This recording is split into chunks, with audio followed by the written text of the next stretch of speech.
Put your hands together. Welcome to the stage, Sara Mason, ladies and gentlemen. Show us some love. Oh, keep that going. Don't stop now. I only do it for the applause. In fact, I have such low self-esteem that I have to go out 5 nights a week to rooms full of strangers and try to get people to laugh at me and like me. I wish that were a joke. So, good evening, Eastbourne. Good evening. It's amazing to be here. People often say to me, "Are you Jerry Hall's mum?" Oh, no. Jerry Hall's mum. I know. What are they like? I'm younger than Jerry Hall. I wouldn't mind being Jerry Hall, though. I'd love her wardrobe. Do you know she has a separate house to keep it in? 2 houses, side by side, in Richmond. Lots of money there. But it must be a bit inconvenient in the middle of winter, having to nip next door every time you need a clean set of undies, a pair of pyjamas. I'd love her money, though. 15 million pounds, not dollars. Oh, I forgot the state of the pound. Maybe dollars would be better. But one thing I can't stand her taste in men. Rupert Murdoch? Ladies, tell me, would you like to wake up next to him? No. No. Would you like to wake up? No. Would you like to wake? No. Would anyone like to wake up next to him for anything apart from the money? Now, if I could beam Jerry down here, there's one question I'd ask her. In the words of lovely Mrs. Merton, I'd say, "Tell us, Jerry, what first attracted you to 85-year-old billionaire Rupert Murdoch?" Yeah, we know, don't we? Yeah, it wasn't his beautiful blue eyes or his stunning physique, was it, darling? No. I mean, Jerry Hall, she doesn't do poor, does she? No.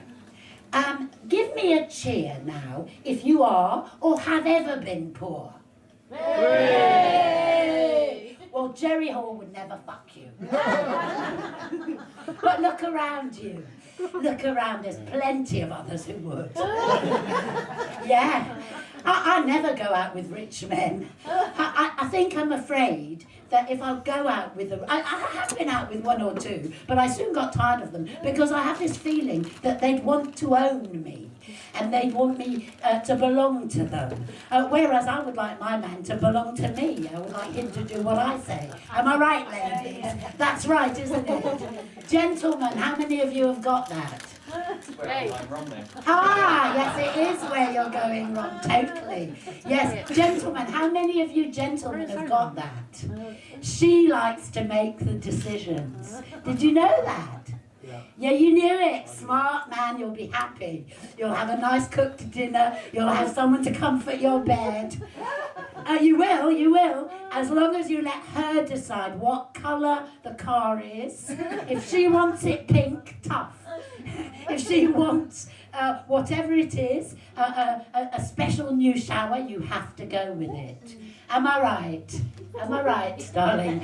Totally, all the women are nodding. Gentlemen, once you get it, then you can have anything you want. But until you get it, you'll have nothing but rows, I can tell you. Certainly. So going back to Rupert Murdoch and Jerry Hall, I mean, I didn't think much of her previous husband, Mick Jagger. I hate men who are skinnier than me. I don't know how Jerry could ever have had sex with him.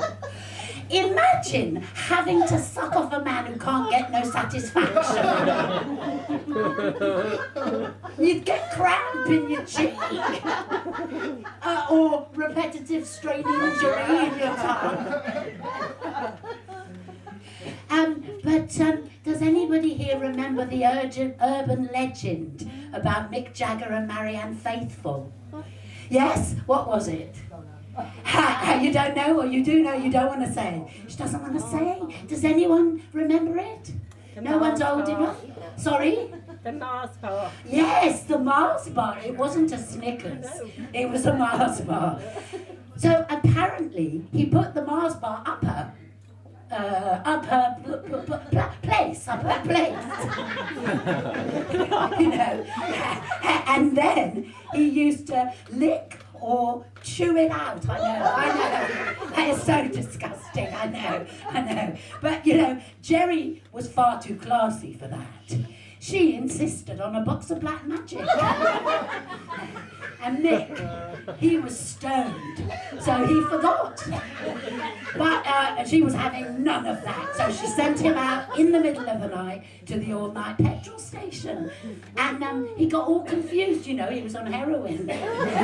So he came back with a box of dairy milk. But very smart, he tricked her into believing that it was black magic.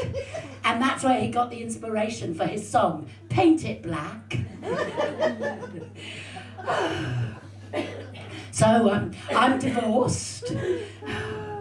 It's been a long time, and quite amusingly enough, I now have a very good relationship with my ex-husband. It wasn't always like that. Back in the day, we kept trying to get each other arrested. We kept on. It was terrible. Oh, we were passionate. So first he got me arrested. So then I got him arrested. So then he got me arrested again. Then I got an injunction. Then he kidnapped my daughter. It was a mess. It was the first time I got everything. The house, the daughter, the business. And then he got me arrested and a whole thing. And I lost everything. And then he got everything.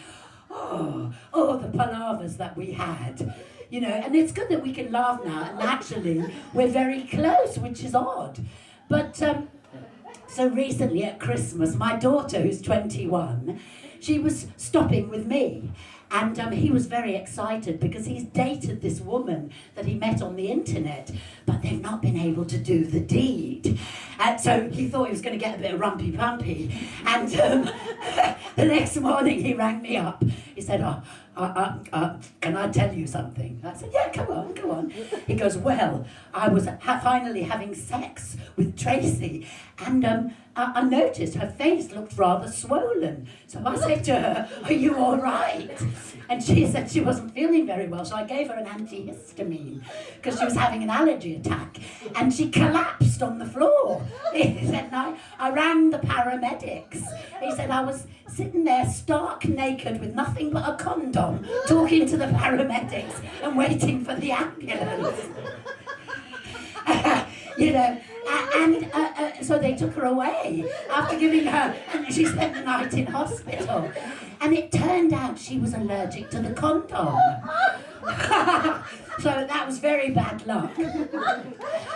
But then he said to her, didn't you know that you were allergic to rubber? She said, well, there was once I had a pair of yellow marigolds and I had a reaction to them. Maybe that should have given her a hint. So, but I've been married 23 years, I've never used a condom. He said, it's all too much for me. So he went and picked her up and dropped her off the next day. But I was thinking, you see, do we have any doctors in the house? I think there's one. Oh yeah, you're a doctor. So anaphylactic shock, how long would it take to die? Could be a matter of minutes. A matter of minutes. So in fact, her life was at risk. And so you could imagine if she had died, that the whole flat would have been a crime scene. They would have had the yellow ticker tape everywhere and the outline of the body. And my daughter would have come home, oh, what's going on? What's my dad been up to while I've been at Mom's place? But I think it's nice, isn't it, that my ex-husband and I have such a nice relationship that he can tell me these wonderful stories, isn't it? And then I can come and share them with you, which is just amazing, really. He doesn't know that, and I think he'd be quite upset. But hey, I had to get something for the fact that I lost 40% of the house, which I bought, 100% of cash. I had to give him 40%, so at least he can give me some jokes, eh? Thanks a lot. You've been fantastic. I've been Sara Mason. Good night.